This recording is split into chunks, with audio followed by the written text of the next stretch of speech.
All right, here we are. Welcome, everyone. Today, as you can see, I've got a guest with me. This is my youngest monkey. Why don't you tell them who you are? What's your name? Verity. Verity. All right, well, tonight, Verity's going to join me for a meditation. And I'm going to do something just a little bit different. Normally, in the beginning of these episodes, I talk about something, either a new technique or, something spiritual or something like that. But tonight, what we're going to do is because she's got to get to bed because she's got to go to school tomorrow. We're gonna do the meditation right up front, and then I'm gonna say goodnight to her, and then I'm gonna come back and we're gonna talk a little bit about meditation and if you got kids and meditation with kids and stuff like that. Yeah, we'll round things out there. Okay, so what we'll do is I'll do what I always do. I'll start up the music. We'll hit the mat. We'll do 20 minutes. So if you're watching this, whether you're watching it live or later on my highlights, see if you can do the full 20. And once we've done the full 20 minutes, we'll come back. All right. Okay. Let's do this.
All right, we made it through the meditation there with my daughter, and I don't know if you noticed, but that was like torture for a young child. You know, I asked them if they wanted. If I got three kids, I asked any of them if like, hey, would you like to try it? And the youngest one was like, yeah, Dad, we'll try it. And that's not the first time that they've tried meditation before. All three of my kids have meditated with me in different times at certain things. But about a year ago, it was just when the COVID thing hit where I live and everything went into lockdown. I had been planning on doing this channel way back then, but it all just got put on hold with everything that was going on in the world. And I wanted to do a YouTube video with, about meditation for kids, and I wanted to do like my own little experiment with my kids. And I convinced them all to do a meditation practice just with me for 30 days. Um, what we did was the first, I think it was like the first 10 days, we did 5 minutes, and that was easy. That was a piece of cake. They all breezed through it. They're like, yeah, it was fun.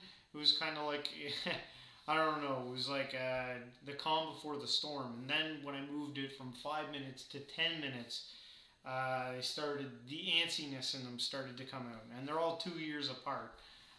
So I guess at the time they would have been 6, 8, and 10. And it's funny because they all reacted differently. They all had good days and bad days, and it's a lot different than when an adult has a good day and a bad day when they're meditating. They may be a little restless, they may be headsy, but kids, they act up, and trying to do it with all three was hilarious. It was when we got into the 10 days of 20 minutes, oh my goodness, the acting up, it was hilarious. You know, they would kick their sister while they're meditating. And it was frustrating on my part. On one part, I was fed up. I was ready to end it. I got angry at them, and then you know I cooled down. They cooled down. We kind of rallied together for the last few sessions, and we made it through the 30-day trial of this experiment with my children. I did start to notice some subtle differences in their temperaments. I noticed afterwards, and it might have been because of the lockdown and everything like that, but they were playing together better, and they seemed to listen to instructions a little bit better. It didn't seem like there was so much hassle to get them to go to bed at night or to have a bath or do what they needed to do. That could have been just me. I know that a lot of the benefits, sometimes they're like a year, 2 years down the road. And with them, I'm not going to sit and make my kids meditate. I don't want to turn it into that. I don't want to become dogmatic or ideological about it and shove it down their throat. I just wanted to show them. I wanted to do that experiment. They wanted to do it with me in the beginning. I made them stick to their commitment. I said, look, when you've done your commitment, you don't ever have to do this again if you don't want to. And it should be their decision. I try to lead by example, and maybe one day down the road, it'll ring a bell, in their ears. Remember way back when, Dad, was doing meditation and he had us do that stuff? Maybe down the road sometime they'll be able to pull it out of their bag of tricks and use it to help them in the world that they live in when they're older. I guess we'll have to wait and see for that. Hey, maybe by then they'll have a magic pill that you can just pop and it does, all the benefits that meditation could do. But for now, I guess they'll just have to meditate. So yeah, I would suggest with your kids. Yeah, I looked online and there was a few things on there about how to teach your kids meditation and stuff. I just kind of talk to them about the basics, some of the benefits, and I like you'll notice there, Verity. She sat up in the beginning. She did like 5 minutes of like sitting up in the beginning, but then she laid down, and then she started to stir. I think with kids, anywhere from like 4 to 8, you know, you know, 5 minutes is good, you know, and then that 8 to 10, 10 minutes is good. 8 to 12, yeah, 8 years old to 12. I don't know, 10, 15 minutes. And then past 12, when they start becoming teenagers, you might be able to get in that 15, 20 minute spectrum with them, and everyone's different, geez, so some of these kids might be able to go hours. I don't know. But especially with the younger ones, they after 5 minutes, 10 minutes is pushing it, with the younger kids.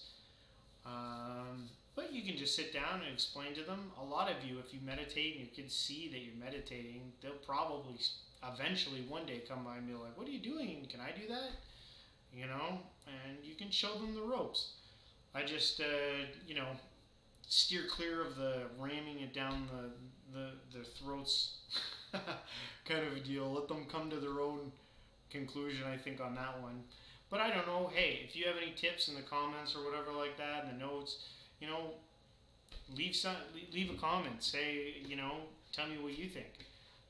If you know any good sources out there that are good for, teaching, kids how to meditate, good tips on that. I'd love to hear some of that stuff.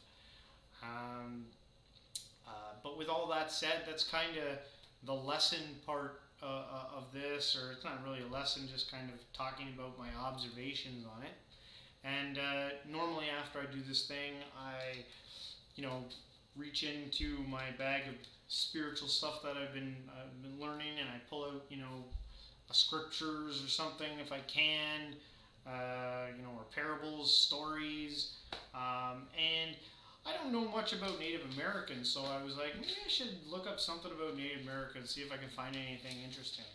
And I did. I found an interesting story by a Native American people called the Hopis, I guess. It's called this story here is called the Hopi origin story. So I thought I'd read that. It's not very long. And one of the things that's interesting about Native American culture is that a lot of their stories and teachings, they're passed down orally. So, they change. There's a little bit of broken telephone in there. So I guess with like certain tribes, the story changes a little bit here and there, which is cool. This one here is kind of, it comes from like the Hopi and Pueblo Native Americans. I don't know where they are. I think they were around the 14 to 1600s, something like that. But I got this story on YouTube. You could go watch it if you wanted to. It was off of a PBS thing that they did on YouTube. And in the YouTube video of the story, there's a Native American woman who tells the story in her native tongue, and you can see the subtitles down below in English, and that's where I got this. I just wrote all of them down because it wasn't that long of a story, and I thought it'd be cool to share. So I'll read what I wrote here. It says many Native American peoples share a belief that they emerge from the earth. This is the Hopi story. And then it goes in, the Native American woman starts to speak, and she says, "We lived beneath the earth, and it came time for us to emerge. Here we met the caretaker of the earth, and his name is Masa. Hopi and Pueblo tradition requires that they honor Mother Earth by taking care of her. Masa told us this world is a gift to us, and we must care for this place. He said, to find your home, you must find the center place. So we made a covenant to walk to the world's farthest corners, to learn the earth with our feet, and to become one with this new world, and to find our center place. Masa, the caretaker of the earth, told us to watch for a great sign in the sky.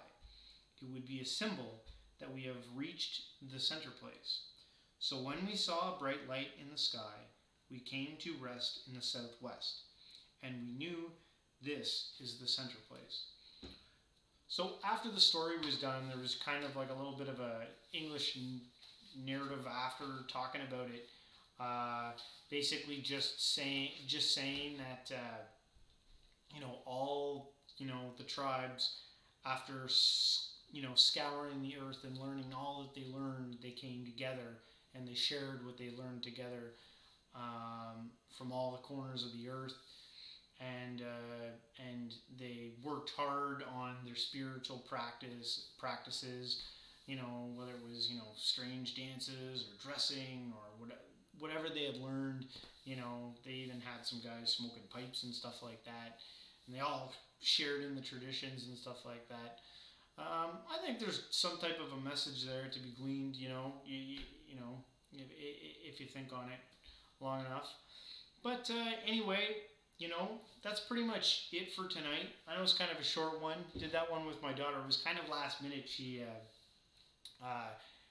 said she was going to do it. We even did like a practice run on Sunday, and then tonight she was so involved with what she was doing before bed. She was like, "No, Dad, I don't think I'm going to do it. I'm not going to do it." I was like, "Oh, okay." It's okay because I had something to replace that all with if she didn't show up. Thank goodness.